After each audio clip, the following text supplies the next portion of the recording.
आइए सुनते हैं शिवानी जी की कहानी। और कहानी का शीर्षक है लाटी।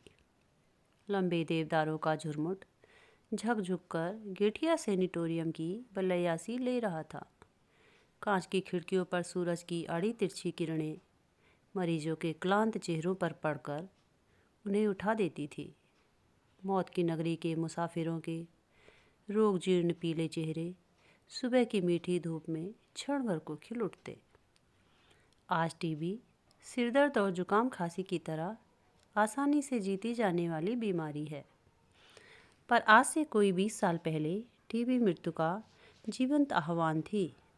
भुआली से भी अधिक मांग तब गेठिया सैनिटोरियम की थी। खाट गोदाम से कुछ ही मील दूर एक ऊंचे पहाड़ पर गेठिया सैनिटोरियम के लाल लाल छतों के बंगले छोटे छोटे गुलदस्ते से सजे थे। 3 नंबर के बंगले का दुगना किराया देकर कप्तान जोशी जी स्वयं अपनी रोगणी पत्नी के साथ रहता था। बंगले के बरामदे में पत्नी के पलंग के पास वह दिन भर आराम कुर्सी डाली बैठा रहता। कभी अपने हाथों से टेम्परेचर चार्ट भरता और कभी समय देख देख कर दवाइयाँ देता। पास के बंगले के मरीज बड़ी तृष्णा और चाव से उनकी कबूतर सी जोड़ी को देखते। ऐसी घातक बीमारी में कितने यत्न और स्नेह से सेवा करता था कप्तान जोशी। कभी उसके आनंदित चेहरे पर झुंझलाहट या खींच की अस्पष्ट रेखा भी नहीं उभरती। कभी वह घुंघराले बालों को ब्रश से संवारता बड़े ही मीठे स्वर में पहाड़ी झोड़े गाता, जिनकी मिठास में तिब्बती बकरियों के गले में बंधी बजती रुनकती घंटियों की सी छुनक रहती। पहाड़ी मरीज बिस्तरों से पुकार कर कहते, वाह कप्तान साहब, एक और। कप्तान अपने पलंग से घुली मिली सुंदरी बानो की ओर देख बड़े लाड से मुस्कुरा देता। बानो का गोरा चेहरा बीमारी से एकदम पीला पड़ गया था और उसकी बड़ी बड़ी आंखें और बड़ी बड़ी हो गई थी। शांत तरल दृष्टि से वह कप्तान को दिन रात टुकुर टुकुर देखती रहती। विवाह के 2 वर्ष पश्चात यही उसका वास्तविक हनीमून था, जहाँ न अम्मा चाची और ताई की शासन की लगाम थी, न नई बहू के घूंघट की बंदिश। पिंजड़े की चिड़िया आज़ाद कर दी गई थी, किंतु अब उसके कमज़ोर डैनों में उड़ने की ताकत नहीं थी।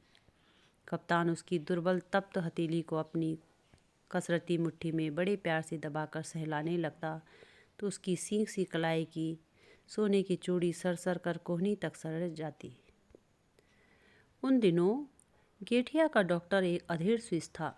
एक दिन उसने कप्तान को अकेले में बुलाकर कहा, कप्तान, तुम अभी जवान हो, यह बीमारी जवानी की भूखी है। मैं देख रहा हूँ तुम जरा भी परहेज नहीं बरतते। मरीज की भूख को दवा से जीतना होगा, मोहब्बत से नहीं। क्षण भर को सब समझकर कप्तान लाल पड़ गया। उसके बूढ़े पिता के भी कई पत्र आ चुके थे और माँ ने रो रो कर चिट्ठियाँ डाल दी थी। मेरे 10-20 पूत नहीं है बेटा, यह बीमारी सत्यानाशी है।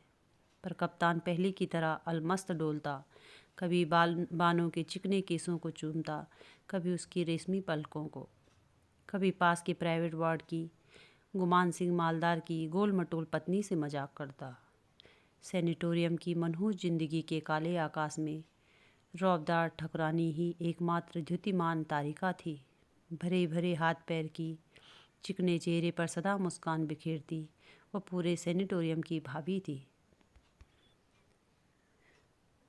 उसके स्वास्थ्य के दुर्गम दुर्ग में भी न जाने बीमारी का घुन किस अरक्षित छिद्र से प्रवेश पा गया था। टीबी लगने की पीड़ा से कराहती हुआ अपनी अदर्य गोलियों का अक्षय भंडार खोल देती। कभी लक्षपति ससुर को लक्ष्य बनाती, हैं हमारे बुढ़जू आधी कुमाऊं के छत्रपति, पर बहू तीथाण को शमशान को जा रही तो उनकी बला से दुम उठाकर जिसे देखा वही बज्जात नर से मादा निकला। ए शाबाश, क्या पंच के स्टैंडर्ड का सेंस ऑफ ह्यूमर है। भाभी तबीयत बाग बाग कर दी, कप्तान कहता। एक मेरा खसम है साला, पी के धुत होगा। किसी गोरी मेम को लेकर 2 महीने से हरामी झांकने भी नहीं आया। दाढ़ी जारे की ठठरी उठेगी तो मजाल मैं भी सुहाग उतारूं। वह फिर कहती, क्यों भाभी, क्यों कोस रही हो। कप्तान हंसकर कहता। प्रौढ़ा नेपाली भाभी की सदाबहार हंसी से खिलखिलाती आंखें छलक उठती। शाबाश है, कप्तान बेटा, तुझे देखकर मेरी छातियों में दूध उतर आता है। कैसी सेवा कर रहा है तू। और एक हमारे हैं कुतिया के जने, मिले तो मूंछ उखाड़कर हरामी के मुंह में ठूस दूं। कप्तान हंसते हंसते दूहरा हो जाता। मूछें उखाड़कर मुंह में ठूसने की बात कुछ ऐसी जम जाती कि वह भागकर बानों को सुना आता। नेपाली भाभी के पति की असंख्य मोटरें अल्मोड़ा नैनीताल को घेरे रहती। चाय के बगीचों का अंत नहीं था, किंतु उनके वैभव ने पत्नी के प्रति प्रेम और मोह की बेड़ियां काट दी थी। एक वर्ष से वे एक बार भी उसे देखने नहीं आए। एक दिन कप्तान ने देखा नेपाली भाभी की खांसी बहुत ही बढ़ गई है। खांसी का दौरा सा पड़ा और कप्तान भागकर देखने गया तो देखा रक्त के कुंड के बीच नेपाली भाभी की विराट गेहवा देह निष्प्राण पड़ी थी। पति की मूंछों को उसके मुंह में ठूसने का सपना अधूरा ही छोड़कर भाभी चली गई थी। कुछ दिन तक कप्तान उदास हो गया। बानों की बड़ी बड़ी आंखों में भी उदासी के डोरे पड़ गए। जब ऐसे हंसती खेलती लाल लाल भाभी को मौत खींच ले गई तो हड्डियों का ढांचा मात्र बानों तो हवा में उड़ती रुई का फाहा थी। भाभी की मौत आकर जैसे उन दोनों के कान में कह गई थी कि जिंदगी कुछ ही पलों की है। उन अमूल्य पलों के अमृत स्वरूपी रस की अंतिम बूंद भी उन दोनों को छोड़ना मंजूर न था।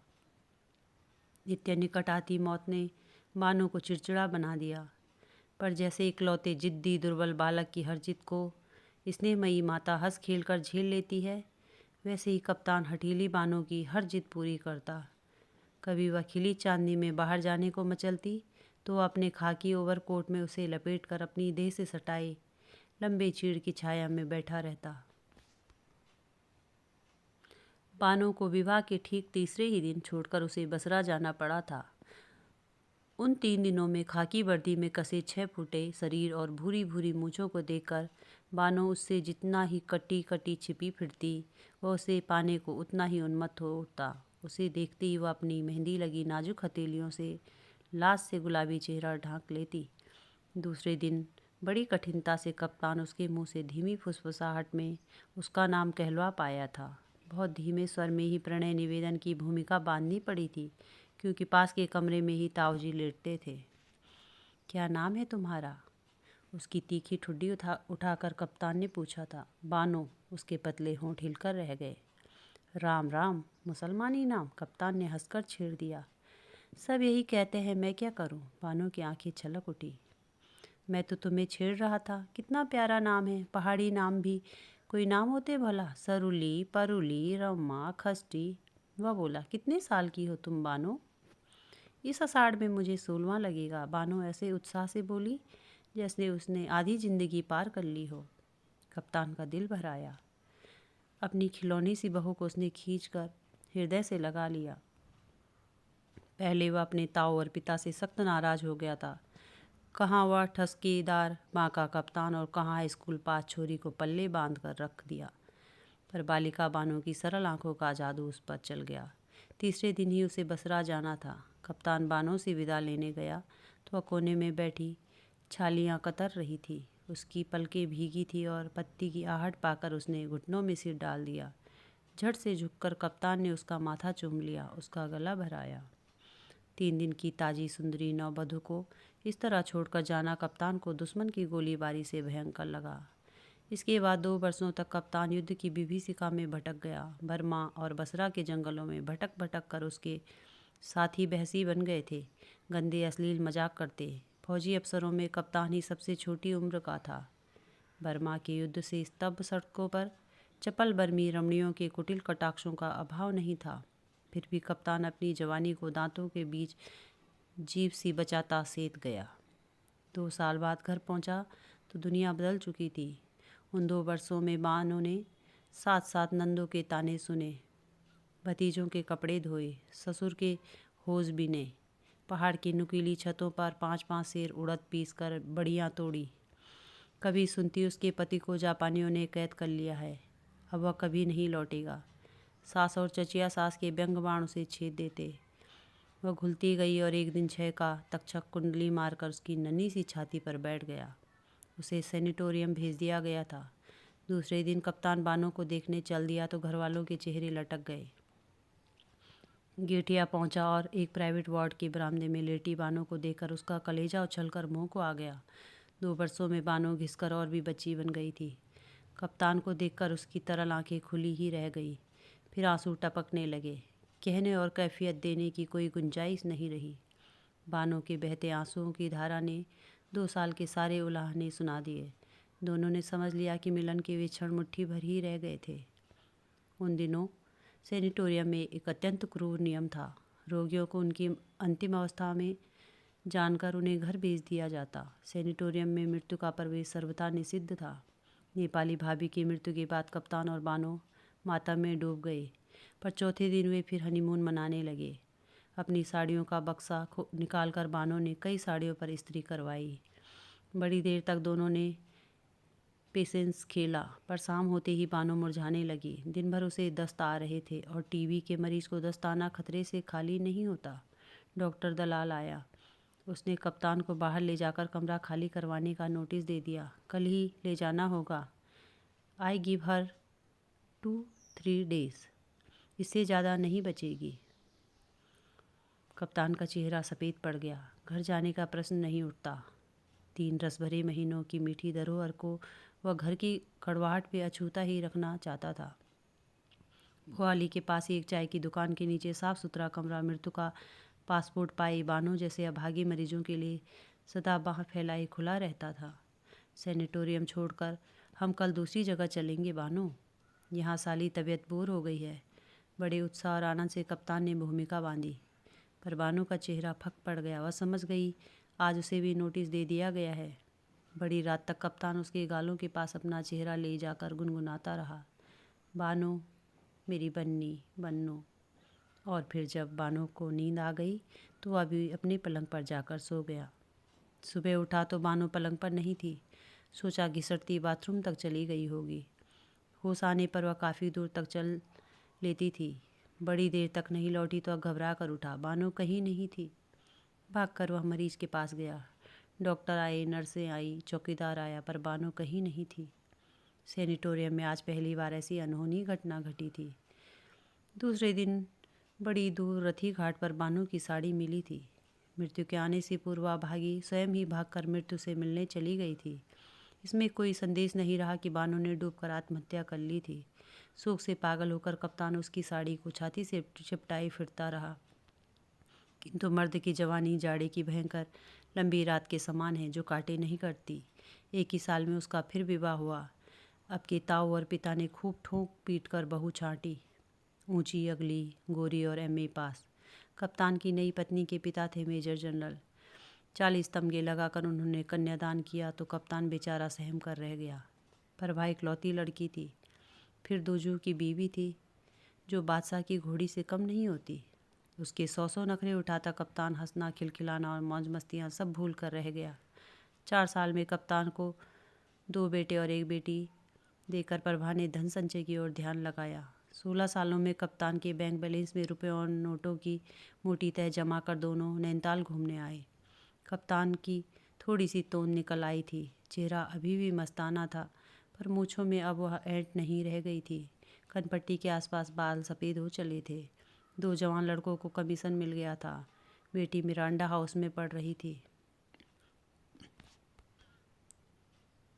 नैनीताल आकर कप्तान के दिल में एक टीस सी उठी। काठ गोदाम से चलकर गेठिया दिखा और वह गुमसुम सा हो गया। नैनीताल के ग्रांड होटल में दोनों टिके। प्रभा बोली, चलो डार्लिंग, पहाड़ का इंटीरियर घूमा जाए। भुवाली चले? चिकन, सैंडविच, रोस्ट मुर्ग पैक करवा कर उसने अपनी फिएट गाड़ी भुवाली की ओर छोड़ी। बगल में दामी चंदेरी साड़ी और बिन बाहों की ब्लाउज से अपने मांसल शरीर की गोरी दमक बिखेरती प्रभा बैठी। भुआली की एक छोटी सी दुकान देखकर प्रभा ने गाड़ी रुका दी। इसी दुकान में आज एकदम पहाड़ी स्टाइल से कलई की गिलास में चाय पियेंगे हनी, वह बोली। कप्तान अब मेजर था। मेजर की डिग्निटी कहाँ जाएगी, वह बोला। भाड़ में, कहकर प्रभा अपनी पेंसिल हील की जूतियाँ चटकाती दुकान में घुस गई। काठ की एक बेंच धुएं और कालिक से काली पड़ गई थी। उसी को झाड़कर दोनों बैठ गए। पहले कुछ देर को पहाड़ी दुकानदार बहुत चकसा रह गया। लकड़ी के धुएं से एकदम काली केतली में चाय उबल रही थी।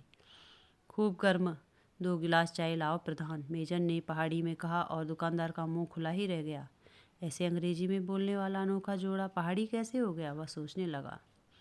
वह चाय बना ही रहा था कि अलग अलग करते वैष्णवियों के दल ने भीतर घुसकर दुकान घेर ली। ओहो गुरु, भलदा भलदा कहकर हेड वैष्णवी ने बड़ी प्रभुत्वपूर्ण स्वर में 16 गिलास चाय का ऑर्डर दे दिया। हेड वैष्णवी बड़ी ही मुखर और मर्दानी थी, इसी से शायद मर्दाना स्वर में बोल भी रही थी। सोचा, बामण जू की ही दुकान की चाय छोरियों को पिलाऊंगी, आज एकादशी है। क्यों नहीं, दुकानदार बोला। अरे लाटी भी आई है। अरे कहाँ जाएगी अभागी, वैष्णवी ने कहा। प्रभा और मेजर की दृष्टि एक साथ ही लाटी पर पड़ी। कुत्सित बूढ़ी अधेड़ वैष्णवियों के बीच देवांगना सी सुंदरी लाटी अपनी दाढ़िम सी दंत पंक्ति दिखाकर हंस दी। मेजर का शरीर सुन्न पड़ गया, स्वस्थ होकर जैसे साक्षात बानो ही बैठी हो। गालों पर स्वास्थ्य की लालिमा थी, कान तक फैली आंखों में वही तरल स्निग्धता और गूंगी जीवा का गूंगापन चेहरे पर फैलकर उसे और भी भोला बना रहा था। हाय, क्या यह गूंगी है? My God, what beauty, Prabha बोली। हाँ सरकार, यह लाटी है, दुकानदार ने कहा, और मेजर के दिल पर आ गिरी भारी पत्थर की चट्टान उठ गई। क्या नाम है जी इसका? प्रभा मुग्ध होकर लाटी की ओर देख रही थी। नाम जो होगा वह तो बह गया मेम साहब, अब तो लाटी ही इसका नाम है, हेड वैष्णवी ने कहा। हमारे गुरु महाराज को इसकी देह नदी में तैरती मिली, जीबड़ी इसकी कटकर कहीं गिर गई थी। राम जाने कौन था वह, गले में चर्यो मंगलसूत्र था, ब्याह हो गया होगा। फिर हमारा गुरु महाराज इसको गुरु मंत्र दिया। भयंकर क्षय रोग था, एक एक शेर खून उगलता था, पर गुरु का शरण में आया तो सब रोग शोक ठीक हो गया इसका। लाठी जीभ दिखा। धू का लाठी ने भुवन मोहिनी हंसी हंस दी, जीभ नहीं दिखाई। कुछ नहीं समझती साली, बस खाती है 2.5 शेर, सब भूल गया। हमारा ऑर्डर भी नहीं मानती, असंतुष्ट स्वर में मर्दानी वैष्णवी बोली। ओ माय गॉड, अपने आदमी को भी भूल गई क्या, प्रभा बोली। जो था सो था, इसको कुछ याद नहीं, खाली फिक फिक कर हंसती है रामी। अब प्रभु इसका मालिक और प्रभु इसका सहारा। हाँ गुरु, कितना पैसा हुआ? हेड वैष्णवी ने पैसे चुकाए और उसका दल अलग बस्ता उठ खड़ा हुआ। लाटी बैठी रही। मेजर एकटक उसे देख रहा था। यह वही बानो थी जिसे डॉक्टर दलाल और कक्कड़ जैसे प्रसिद्ध विशेषज्ञों की मृत्युंजय औषधियाँ भी स्वस्थ नहीं कर सकी। उठ साली लाटी, हेड वैष्णवी ने हल्की सी ठोकर से लाटी को उठाया। एक बार फिर अपनी मधुर हंसी से मेजर का हृदय बींध कर लाटी उठी और दल के पीछे पीछे चल दी। काश उसके भोले चेहरे से गाल सटाकर मेजर कह सकता, मेरी बानो बन्नी बन्नो। शायद उसकी गूंगी जुबान के नीचे दबी उसकी गूंगी पिछली जिंदगी बोल उठती। पर मेजर जिंदगी की दौड़ में बहुत आगे निकल गया था। पीछे लौटकर बिछड़े को लाना सबसे बड़ी मूर्खता होती। 2 जवान बेटे और बेटी, राष्ट्रपति के सहभोजों में चमकती उसकी शानदार दूसरी बीवी, गरीब गूंगी लाटी का आना कैसे सह सकते? उठो डार्लिंग, लंच गर्म पानी में करेंगे, प्रभा ने कहा, और मेजर उठ खड़ा हुआ। कुछ ही पलों में वह बूढ़ा और खोखला हो गया। बानो मर गई थी, अब तो वह लाटी थी। प्रभु उसका मालिक और प्रभु ही उसका सहारा था।